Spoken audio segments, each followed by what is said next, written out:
Hey, Champion Nation. Welcome to the Champion Nation podcast. I'm married to a wonderful man. And one of the things I realized when we first got together was that I wanted to be loved so badly, right? And I feel loved. But what I didn't realize until we got together was I wanted my love to be received. And that's just as much of a gift as it is to be loved. And I married someone. Stay there. Yeah. Keep talking about that. I like that. Yeah. So I married someone who received my love and wanted my love. And it was just as important to me as being loved. And it's a part of being loved. And, am I totally healed? Do I ever have a blind spot? Of course I do. We're human. We're fallible. We're not like ascended masters. We're learning. We're growing. What's up, Champion Nation? How are you doing? I hope all is well. I hope you are having a champion week. I don't know if you're listening to it tomorrow, you're listening to it the next day, 2 months from now, 6 years from now. It doesn't matter. I just hope that you are having a champion week. I am excited today. I am super, super excited today to have Phyllis Leavitt. Did I say it right, Phyllis? You did. I try so hard to say, I don't want to butcher the last name. But we have Phyllis on with us. Phyllis is an author of quite a few books. She's also a psychotherapist, which I cannot wait to hear about that part. If my wife was here right now, she would be eating this up. She loves this stuff. So psychotherapist, that Phyllis is, and also she's a speaker. She is a speaker. She speaks from the heart. She speaks from the mind, but not just from the mind. She also speaks from the heart. Phyllis, thank you so much for joining the Champion Nation. How are you doing today? Well, I'm doing great. And thank you so much for having me here today. It's just really exciting to talk with you. Absolutely. Absolutely. And you said it's around 8 o'clock right now in New Mexico? It is. So it's you bright are and early. Absolutely. So you really have to be dedicated to the cause to be up this early. Right. So Phyllis, tell us a little bit about who you are, what you do, and why you do what you do. Okay. Well, I've been a psychotherapist for over 30 years. And like so many people in their profession, my desire to become a psychotherapist came out of having a really good experience of being a client in psychotherapy. And my children were really little, and I was looking to see what, career path I wanted to take, and that's what I chose. And I've worked with individuals and couples and children and families. And out of that experience and my own experience doing my own therapy about my own childhood traumas, I came to see how much abuse and neglect and dysfunction is happening in families in America. And out of that, it just became really clear to me that this kind of abuse and neglect and dysfunction is happening all over the world. And not just within families, but societally, from discrimination, from poverty, from prejudice, from war, from lack of accessibility of needed resources. That there are people that are being hurt and traumatized, and therefore becoming symptomatic in America and all over the world, just like I was symptomatic. And because that's what we see, sort of like if the body's injured, we get symptoms that tell us do something to heal, and our psyches are the same way. So that led to me really, I'll try to make this really succinct and hopefully the floor is yours. Talk. Okay. And so out of that, just looking at family systems, which is a really important part of psychotherapy. We're not islands. We're conditioned by our family situation, by the role models of behavior, the expectations we have, the things we learn about men and women, the things we learn about parenting, the things we learn about right and wrong, and the things we learn about love, and the things we learn about caring and about cooperation. And one thing that I think is very important that we all learn in some way from our families is how conflict is dealt with. Is it dealt with Mm. peacefully? Is it dealt with respect? Is it dealt with a desire to work it out? Or is it dealt with somebody dominates and the other people have to submit? And so looking at all these family dynamics, it became really clear to me that our country also operates like a family. And our dynamics as a country, with leaders at the top, like parents sort of control a family, and the citizenry, like all the people in the family, we either operate on healthy family dynamics or we don't. And to some extent we do, and to many extents we don't. And what I saw was that many of the policies and practices that come down from the top in our country create an environment that's not unlike a dysfunctional or neglectful or abusive family, with the same effect on thousands and millions of us that dysfunctional and abusive parents have on their families. And I just felt like I needed to write about that because I see our country being in crisis. I see, when parents fight continually in a family, their children are deeply affected as well Absolutely. as themselves. And we have people in positions of leadership who seem to be committed to fighting rather than cooperation, rather than working it out, rather than respectfully listening to an alternative point of view.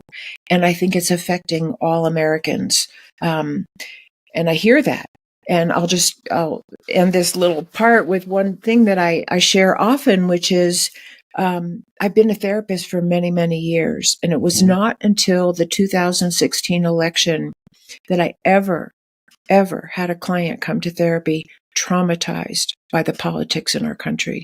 I had people coming in and saying they can't sleep at night and they're really afraid for their children and they're afraid of what's happening to America and what road are we going down.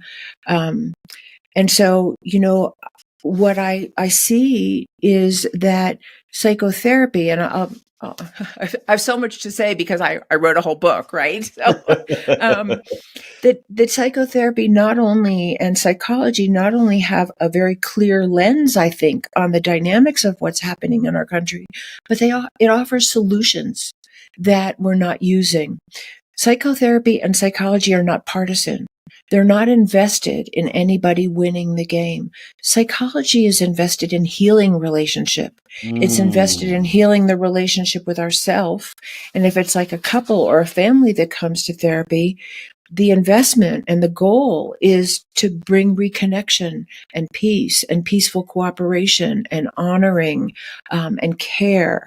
And so I feel like the lens of psychology and psychotherapy is desperately needed in our country today. And that's the other half of why I wrote my book, America in Therapy. Thank you for sharing that wealth of information in only 7 minutes. I was hoping it would be shorter.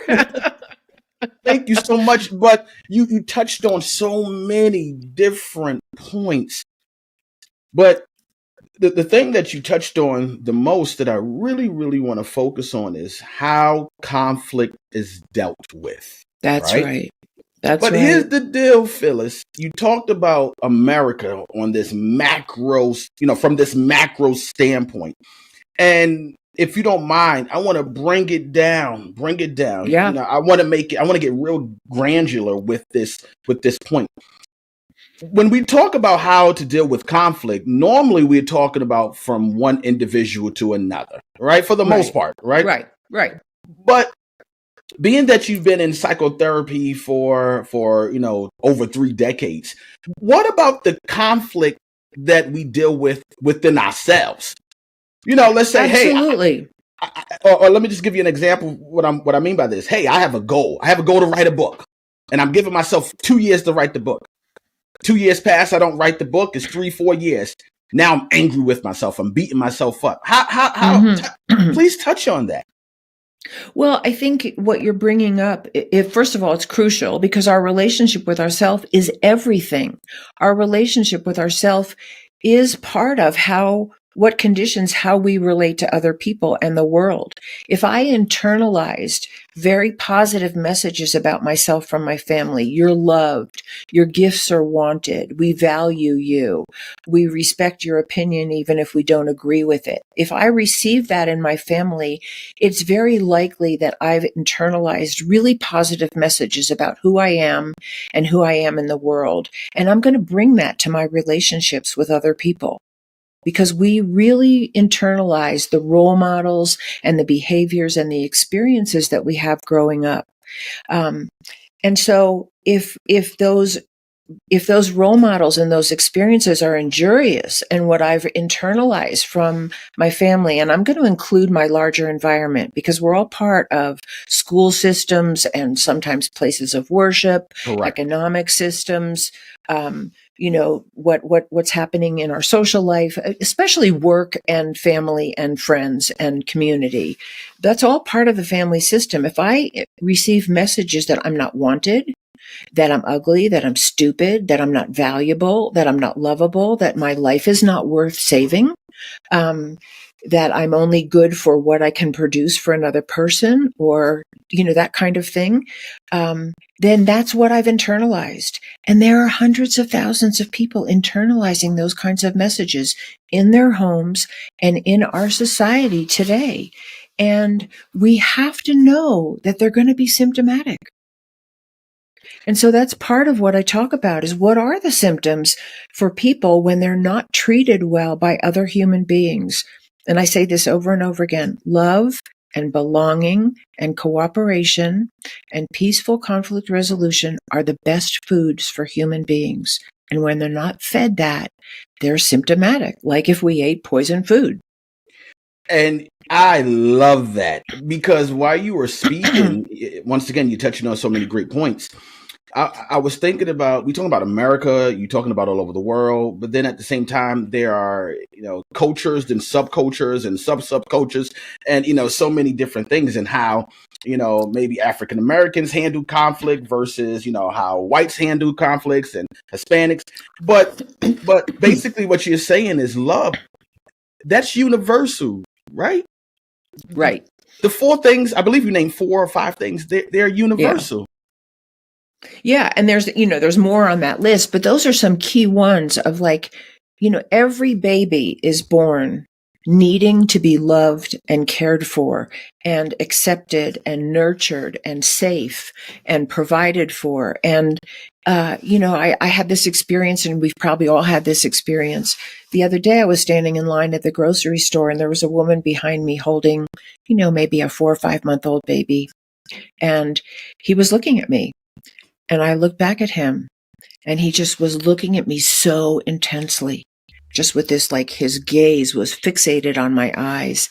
And I smiled at him, and he immediately smiled. Of course. And I said, "Oh, look at you, you beautiful boy." And he just beamed. He was, and he was fixated, and we just had this little exchange for a moment while we were in line. And that's us. We all want that. We all light up when someone sees us and loves us and cares for us and, and gives that kind of vibration toward us. And when we don't, we experience the opposite. Yes. Phyllis, how did you feel once you gave that compliment and then he gave you that smile back? How did it make you feel? Oh, it made me feel fantastic. And then his mom started smiling, and we were, all 3 of us were in it together. It was amazing. It gave me as much love as I felt like I was giving out. Like I said, I wish my wife was actually the host of this particular episode, not me, because y'all be talking for 3-4 hours.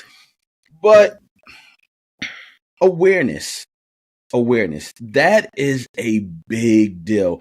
Today is the 3rd of December. My mother died November 30th, 2017. So a few days ago, made 6 years.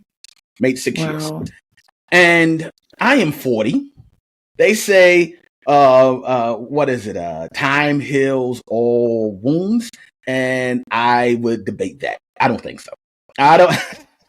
Mm-hmm. I don't. And a good friend of mine, he said, Kashaun, if you're grieving, don't rush it. Don't That's rush right. it. If That's it right. takes you 20 years to grieve, grieve. But become aware that you're grieving. Can you touch on Mm-hmm. awareness and how Mm-hmm. that right there is important on how we interact with each other? Yeah. Well, I think awareness in some ways is everything. And I could probably say that about 10 different words. But awareness is the key to change. If you can't be aware of something, then it's really hard to get your hands around it and change it. So awareness is a beginning place. And what I would say is that for so many people who are either grieving a loss like you're talking about, or there's a grief process that is unending because of trauma in their childhood or in their life now, ways that they're being hurt and that they have not had a chance to heal. I think you're right. The hurt doesn't go away.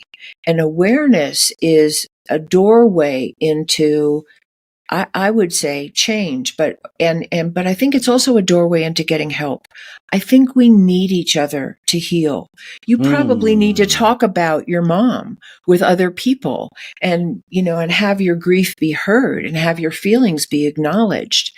And we need each other to heal. There are people, of course, who can white knuckle it and they somehow pull themselves up from the wreckage and they go on to live amazing lives. But many people don't. Many people don't heal well, and their grief or their trauma or their pain or their dysfunction stays alive and it conditions their lives. They act out on the people that they love, or they act out societally, or they withdraw, or or or they look good on the outside, but they're suffering on the inside. Mm. Or they're, and this I think is something that I've also seen a lot, in addition to the things I just mentioned, is that their true creativity, their true gift that they have to give in the world, whether it's just being a more loving parent, I shouldn't say just, being a more loving parent and a more loving partner, or they're going to, clean the water up on the whole planet, whatever the scope is of the gift we want to give from our true self-expression, often is really muted by abuse and neglect and just, trying to survive. Our energy is about trying to survive rather than thriving and really offering our fullest gifts to the world. And that's one of the big reasons why we should care about each other, why we should treat each other differently, because we each actually have something incredible to offer. Yes. Yes. Yesterday, my wife did, well, it wasn't just my wife, my son, our son, our 9-year-old son, and myself.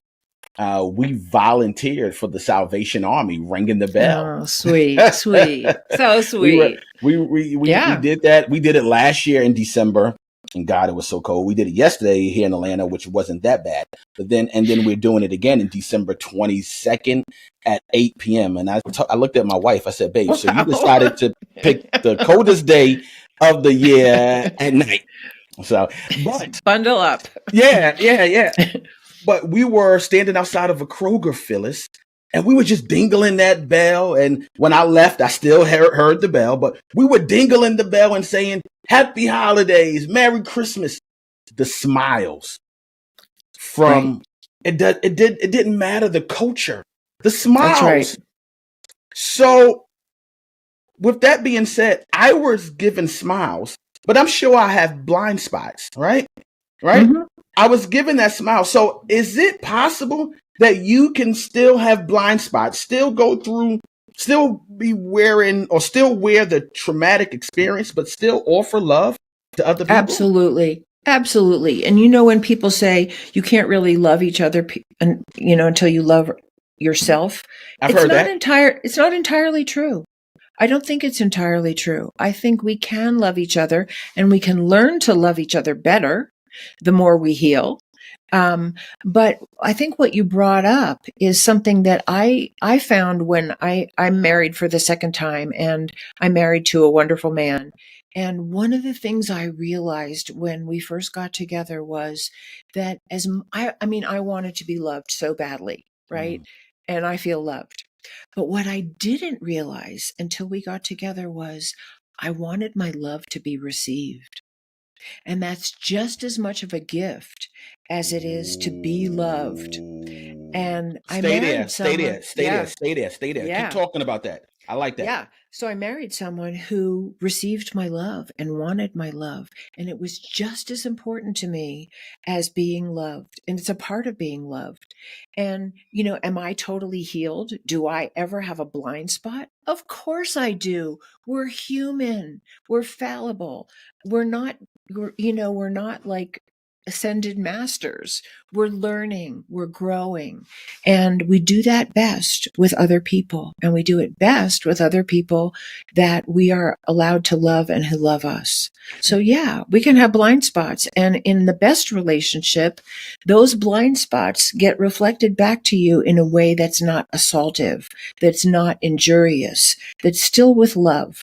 There's a wonderful couples therapist named Terry Real, and one of the things he talks about is telling the truth to each other with love. And that's what we need in our country.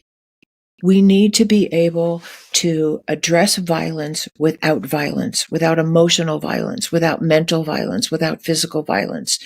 There are wrongs. There are terrible things being perpetrated in our country, but violence is never the answer, whether it's verbal or whatever.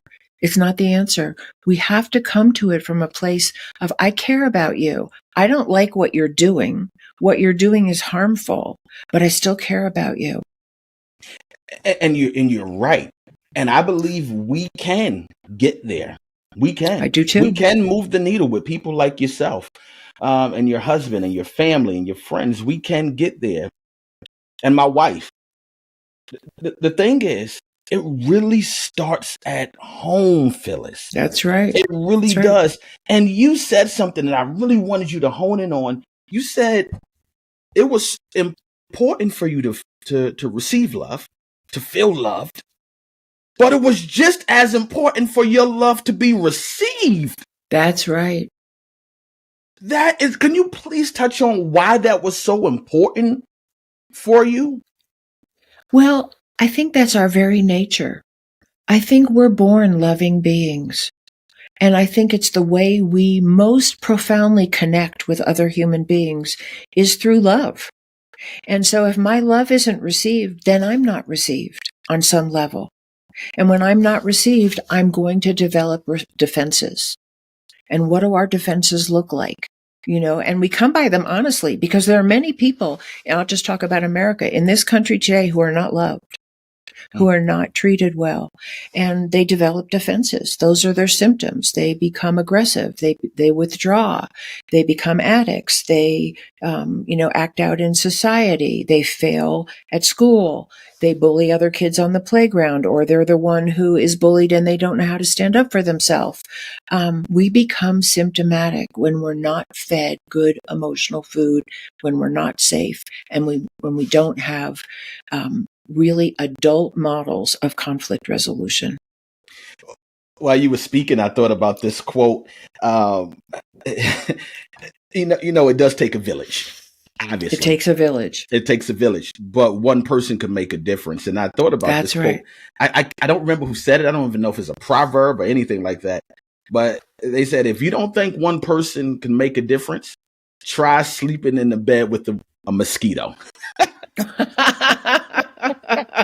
Sleeping in the bed with a mosquito. Right. One mosquito can ruin your entire night of sleep. Right. So you said we need each other to... Go ahead. Right. No, I was just going to agree with you. One person can make a difference, and we can each be that person. Yes. And I think that's where the hope for America lies, because I think a lot of people feel hopeless. A lot of people feel like they can't make a difference. And I'm here to say we can make a difference. Smiling at that baby made a difference for me. In that moment, I think it made a difference for his mom and him. We can all make a difference. You said we need each other to heal. And in what ways? Because as a society, I don't think we want to be that vulnerable. I think that's part of the problem. I think we have a society today that really has elevated the idea of independence and I can make it on my own and I don't need anybody, to a place that's really unhealthy for us because it's just simply not true. First of all, as a fact, it's not true. I couldn't be here talking to you without all of the people that created computer technology, all of the energy systems that power it, in my warm house. We need each other for every single thing, practically every single thing that keeps Absolutely. us alive today. And we have to know that. We depend, and if the people that we depend on are not mentally healthy, then we're going to be at the effects of their ill health. And we can all do something about that. Go ahead. So when you say do something about it, that was going to be my next question. What steps could we take to escape from that whole independent, I could do this bad by myself? Right. What steps can we take to become more community so we can be vulnerable and heal each other? Well, there's probably 50 answers to that question of roads I could go down. But one thing I want to share with you is that as a therapist, I've often had people come to me just talking about the issue of vulnerability because it's a very important issue. I've had people come to therapy saying, I don't want to be needy. Or they'll say, my husband doesn't or my wife doesn't want to come to therapy with me because they don't want to need help. Mm-hmm. And I think to myself, and I always say the same thing, why not? If your computer breaks, you don't mind needing the computer technician. If your car breaks down, you don't mind going to an auto mechanic. If your heart's failing, you don't mind going to the hospital. So why for your mental health and well-being, all of a sudden, is it taboo to need help? I feel like we have to start sharing with each other that it's actually a strength to ask for help and come out of your own defensive bubble and your shutdown or your rage or whatever is bothering you and actually turn to someone who could help you, because inside of us all is a vulnerable human being. And to the extent that our defenses have created walls around that to protect us, and that's why we created the defenses, was to protect ourselves. Right. It's letting them down with safe people. And it has to be with safe people. We need safe people to heal. People who won't judge us, people who are listening, people who value what we have to say, people who don't stand in judgment if we reveal something about ourselves that we're ashamed of. Because we all have things that we're ashamed of. We all do. We've all hurt other people. We like to talk about how we've been hurt, and it's important to talk about how we've been hurt. But invariably, we've hurt others. Right. And can we take responsibility for that without feeling like we're the worst person on the earth? Because we're not. We're human. What about taking responsibility? And, that's a big part of healing as well. Taking responsibility. Should we? It's so interesting how human beings are. When we succeed at something, we own it. When we don't succeed, we sort of just deter it. It was because of the lighting. It was this, it was that. How magnificent would it be, Phyllis, if we not only own our successes, but also own the responsibility when things don't go right? Well, 100%, 100%. And one of the later chapters in my book, I talk about some of the elements of repairing human relationships. And the first one is restraining ourselves from any violent or aggressive impulses. If I'm going to sit down with you and try to work something out with you, I have to restrain myself from calling you names or banging on the table or, obviously being physically aggressive. That's part of safety. One of the next key elements is taking responsibility. We all have something that we can do differently, that we can take responsibility for. And I say this all the time. If you've ever had the experience where someone genuinely apologized to you and said, I was really wrong, or I said something hurtful to you, and I'm really sorry. How can I make that up to you? You know that feels amazing when it's sincere and genuine, and it's healing. When we take responsibility for ourselves in a relationship, and let me just say, it's hard. I think it's a very hard thing for many people to do. I know it can be hard for me with my husband. If, we're upset with each other, I think he's wrong and he thinks I'm wrong. And Right. we try to convince each other that the other person is wrong, right? Right. Absolutely. And that's a stalemate, and we love each other enough that we will come back from that and look at ourselves. It may be a bumpy ride, but we're committed to doing that. And that's what I want to see in America. That's what I want to see in the family of America, that we can actually take responsibility for ourselves as communities for how we treat all our citizens, Yes. as states, and as a federal government. How do we treat all our citizens? And when we have mistreated people, can we own that and do it differently? Yes. So one of the next steps after taking responsibility is making amends. I say rehabilitating ourselves. If I've done something wrong or, I've mistreated you in some way, then the best thing I can do is do it differently now. That's the best thing I can do. And that's the most healing thing for me, because then I'm not acting out and putting that on myself. And that's the best thing I can do for you. And what if we took that on as a value in our country, historically, as well as in the present? What if we really acknowledged as a country what we did to Native Americans and to Black people who came over as slaves, and to what we still do to those populations, what we still do to all kinds of marginalized populations in this country, to women, to children? What if we actually stood up and said, this isn't okay? Because first of all, because it's not okay to hurt another human being. It is and not. Second of all, because we are all at the effects of the harm we do. Hope. Yeah. Hope. It sounds like you a hope dealer. I'd like to be. And everything that you're talking about and the different points and we touched on, identifying blind spots, how to deal with conflict. We need each other to heal, being an example, being exercising restraint. It sounds like all of that is leading to hope. Yeah. Is that what your life has been called to do? Well, I think that's why I wrote my book, because I really feel like there are gold nuggets in the world of psychology and psychotherapy that we're not using. It's sort of like if you knew, a cure for COVID, but you didn't tell anybody. Like, that would be weird. Right? It would be. That'd be weird. And I feel like we have so many elements for healing ourselves and our society, and they go together. One person doing healing work for themselves, changing their behavior, becoming more aware, like you're saying, role modeling something different for their children, makes a difference in their world. We can. And if we have people in positions of power who role model the same things, who are committed to bringing people back together rather than fueling divisiveness, who are committed to peaceful conflict resolution rather than perpetuating war.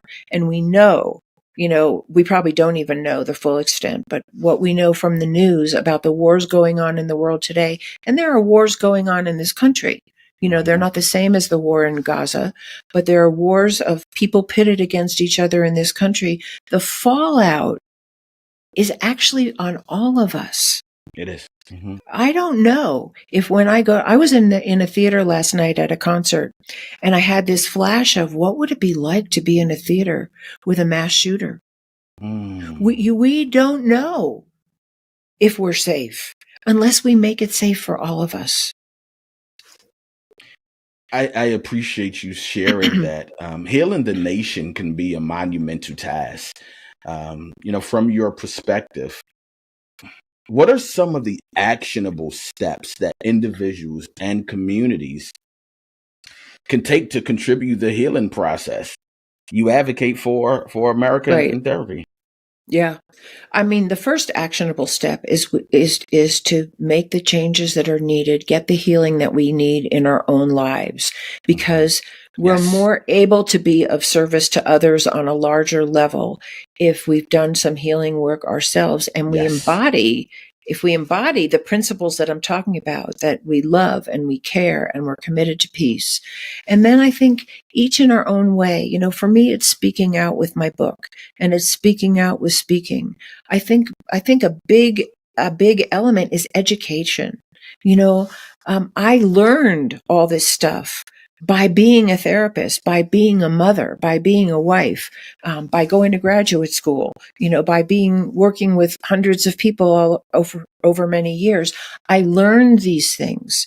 And so we have to offer that learning to people in our own way. You're offering it by what you're doing. You have all kinds of people with different angles on what makes a difference coming to your show. And you offer that to your thousands of listeners. So offering our best, and it doesn't matter what scale it's on. And then for me, I feel like try to vote for people who embody some of these principles. Share some of this with people that, have authority, whether it's in your place of work or in your place of worship or in your home or in your circle of friends or with larger governmental institutions and institutions of power. I think we need to speak out, but each person does it in their own way. Yes. You won't do it the way I do it. I won't do it the way you do it. And that's part of the blessing of diversity. Could we celebrate that we each have a different gift to offer?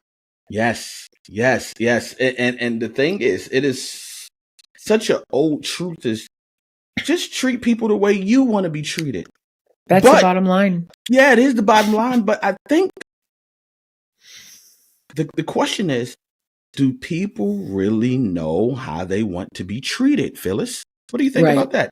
Right. What do you think about that? Well, I think you're right. I think that our conditioning can be so dysfunctional and so abusive that people don't know that they actually just really want to be loved and safe. I think that's true. I think at the far end of the continuum of abuse and neglect and violence, people don't know that. And we see that. I read this very, very sad little clip in an article in the New York Times that was when the war in Gaza first started. And a reporter there had talked to a woman from Gaza who was not living in Gaza at the time. But she said, people are so desperate. Life in Gaza is so horrible that becoming a martyr seems like the only option for any kind of honor. Oh, wow. And it broke my heart. It broke my heart. And I think that we can treat people badly enough that they don't see any other option for themselves. I think we have to ask ourselves, what makes people terrorists? They're not born terrorists. How do they get there? What conditioning do they get? And how could we individually in our own lives and as a society change that conditioning so no one would want to be a martyr or a terrorist? Just like in a family, how could a family become healthy that one of the kids doesn't go out and shoot up a school? Yes. Or do something to themselves. Absolutely. Looking ahead, how do you envision the role of psychotherapists and mental health professionals in shaping the future societal well-being, particularly in the context of your focus of Healing America? Yeah, I think, the original title for my book was Out of the Office and Into the World. And the idea was to just take everything I've learned and everything we know in the world of psychology and psychotherapy, because I'm not alone, and bring it into the world. And I see that as our mental health. Actually, this is how I see it. And I say this in the beginning of my book because it's really part of the deepest motivation for what I did in writing it. And that is that our mental health is actually the biggest threat to our continued existence here on Earth. If we don't become mentally healthy, we are at great risk of unleashing the weapons of mass destruction that we've created. Mentally healthy people don't shoot up schools. Mentally healthy people don't drop nuclear weapons on other people. They don't. And so we have to look to our mental health and turn to our professionals And we have a long way to go Yes. because right now, a lot of mental health professionals have been silenced when they talk about the mental ill health of some of the people in office. They've been silenced, they've been shamed, they've been ignored, and this is a really serious consideration. Thank you for sharing that. The time is drawing to, and I have enjoyed this conversation. Have you? I have totally loved it. Let me ask you, Phyllis, this last question. In everything that you shared, you're an author, psychotherapist, speaker, so many nuggets. You've written several books. You had the opportunity to help and guide hundreds and hundreds of people throughout your over 3 decades of your practice. What does it mean to you, in your own words? What does it mean to you to be a champion? That's a beautiful question. I think one of the greatest gifts that I've ever received was to have someone see me and value me. And I didn't really feel that growing up. And I remember very clearly the first person that I felt seen by. I was in my 20s. And that triggered something in me that helped me. I think my quest to be my own champion, to be like my greatest self, to unlock my own potential, I think that was always there. But I needed to be seen in some way outside of myself to really begin to unlock that process.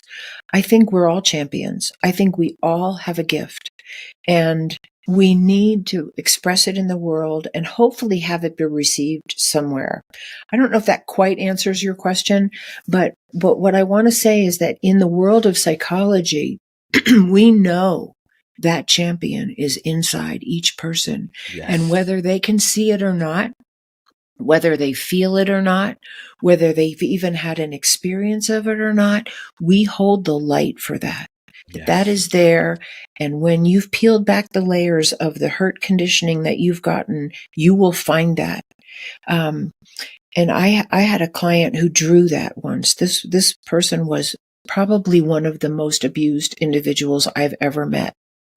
And somewhere along the line in his therapy, he drew a picture that circled down into his essence. And drawing that picture was the first time he saw that it was there himself. It was so beautiful, I cannot tell you. And we can do that for each other. Absolutely. We can point out and extract the champion within each other. Phyllis, Right. This has been a warm conversation. Thank you so much. Where could our visitors, not visitors, our visitors, where could our visitors, listeners, and viewers, where could they connect with you? Yeah, please go to my website. It's www.phyllisleavitt.com. And I'll just spell it because you can spell Phyllis and Leavitt so many different ways. It's PhyllisLeavitt. And you can contact me on my website. You can pre-order my book on my website. My book is coming out next year. And you can read, about me. And most of what's on my website right now is about my newest book. But you can read a little bit about my other books as well. And then I'm on Facebook and Instagram, and LinkedIn is a really great place to connect, and Twitter. And I've started using Substack a little bit to write articles. I have lots of podcasts uploaded on YouTube and on my website, and blogs, and just all kinds of stuff. And I'm really just happy to share with anyone. So please contact me, and I'd be more than happy to reach out and respond to whatever anyone's need is. That is so beautiful and so splendid. Phyllis, thank you so much. Champion Nation, this has been a thought-provoking conversation. And, this is not our rah-rah motivational type conversation. This is really a reflective conversation. Look within. In order to heal America, which is great because this is where we live. But I know some of our viewers and listeners, you live in other parts of the world. But to heal the world, right? Let's get granular. It starts with ourselves. It starts with how we deal with conflicts. It starts with identifying our blind spots and becoming aware. But what I really heard Phyllis say, it starts with love. It does. It starts with you loving yourself. It starts with you loving your neighbor. It doesn't matter the color. None of that stuff matters. It doesn't. It's minutia. It doesn't matter. Give a smile like Phyllis did with that baby and give some love. Champion Nation, don't forget to love. Don't forget to like, subscribe, comment, and share. Champion Nation, have a champion week. Phyllis, thank you once again. Take care. Thank you. Thank you.